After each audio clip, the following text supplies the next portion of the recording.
네, 오늘은 불안에 대해서 말씀드려 보겠습니다. 요즘 많이 불안하죠. 불안을 넘어서 위기감 내지는 공포까지도 느끼고 있는 것 같습니다. 어, 그래서 이제 오늘 불안을 얘기해 볼 텐데, 사실 불안은 여러 가지 감정과 마찬가지로 우리에게 필요한 심리적 기제다 이렇게 말씀드릴 수 있겠습니다. 진화 과정에서 존속했다고 하는 것은 우리의 생존을 위해서 도움이 되었기 때문에 이제 남아 있는 것이죠.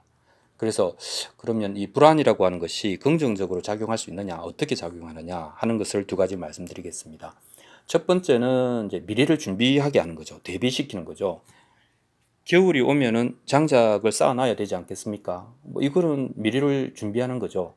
그래서 그 결과로 우리가 일상을 유지할 수 있게 하는 거죠. 일상을 계속 해 나갈 수 있게 하는 거죠. 일상생활을. 두 번째는 또 우리는 누구나 원하는 미래를 이제 그림을 가지고 있는데 이 미래를 계속 추구할 수 있게 해주는 것이죠.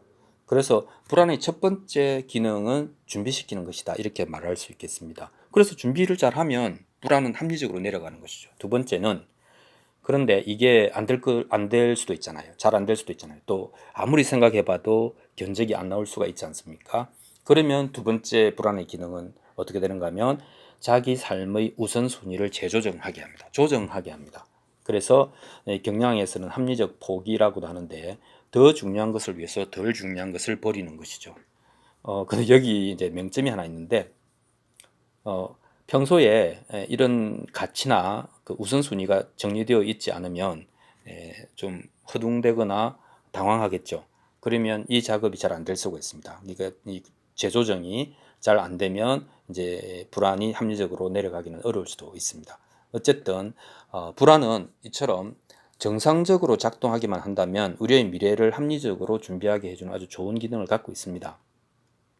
하지만 또 이제 우리가 불안을 뭐 이제 삶에서 많이 느끼지만 이게 참 불편한 감정이지 않습니까? 이 불안에 확 사로잡힌다 이런 표현을 쓰잖아요. 그러니까 우리를 얼어붙게 만들고 또 뭐 IQ도 떨어지게 하고 이제 멘붕에 빠져서 이제 아무것도 못하게 만들기도 합니다. 그 이유는 이제 우리의 강한 상상력 때문인데요. 인간은 누구나 이제 시나리오 앞으로 어떻게 될 것인가를 그리는 존재입니다. 그런데 우리 뇌에는 부정회로도 있고 잘 안 될 거야. 그 다음에 걱정회로 큰일 날 텐데 라고 하는 이 회로가 유난히 강한 사람들도 있습니다. 그러면 이 사람들은 이 소설을 쓸 때, 시나리오를 쓸 때 현재 일어나고 있는 현상을 자신의 어떤 기억에 비추어서 미래를 최악으로 예상을 하는 거죠. 그리고 그것을 더 증폭시킵니다. 그러면 확률이 낮다 하더라도 마치 그것이 지금 내가 닥친 일처럼 생생하게 느끼게 되는 거죠. 그러면 이것은 이제 더 이상 불안이 아니고 이제 이미지가 생겼으니까 공포가 되는 겁니다. 그래서 이 공포가 되면 패닉에 빠져가지고 지금 당장 필요한 조치를 하지 못하는 것이죠. 그러면 어떻게 됩니까? 우리는 때를 놓치게 되어서 작은 문제가 큰 문제로 될 수도 있는 겁니다. 자, 불안은 이렇게 기능도 있고 이제 역기능도 있습니다. 그러면 우리가 불안할 때, 지금 같을 때죠. 할 수 있는 일 또는 해야 할 일이 있을까? 예, 있습니다. 우리가 해야 될 일 중에 가장 의미 있는 일은 표현하거나 정리해 보는 겁니다. 말로 해도 좋고 글로 써도 좋습니다. 신뢰할 만한 사람이 있을 때는 말을 그 좀 두서가 없어도 됩니다. 왜냐하면 이 불안이라고 하는 감정은 이제 명사로 막 툭툭툭 던져질 수 있거든요. 말로 하거나 아니면 글로 써보는 겁니다. 이것을 하면 두 가지 장점이 있는데 하나는 객관화하는 거 아닙니까? 표현하려고 하면 자기를 묘사를 해야 되니까 객관화하게 되고 그 객관화가 최선의 진정 효과를 주게 됩니다. 두 번째는 우리가 이 표현하고 정리하는 과정에서 내가 여러 가지를 걱정하고 있지만 이렇게 될 거라는 걸 걱정하고 있지만 내가 진짜 두려워하는 것, 정말로 끝내 피하고 싶은 것은 이거구나 하는 진정한 두려움을 발견할 수 있습니다. 이게 이제 가장 중요한 것이죠. 한국 중년 남자들은 이런 생각을 한다고 합니다. 실직을 하면 소득이 없어지고 돈을 못 벌면 가난해지고 가난해지면 가정불화, 이혼으로 이어져서 결국은 나는 집을 떠나 노숙자가 되어서 병에 걸려서 죽어갈 거야. 그러면 내 인생은 끝장이지. 뭐 이런 생각을 할 수가 있지 않습니까? 말을 하고 보니까 좀 되게 짠한데요. 생각은 이런 식으로 이제 최악만 찾아다니면서 이제 시나리오를 씁니다. 그리고 거기서 얼어붙어 버리죠.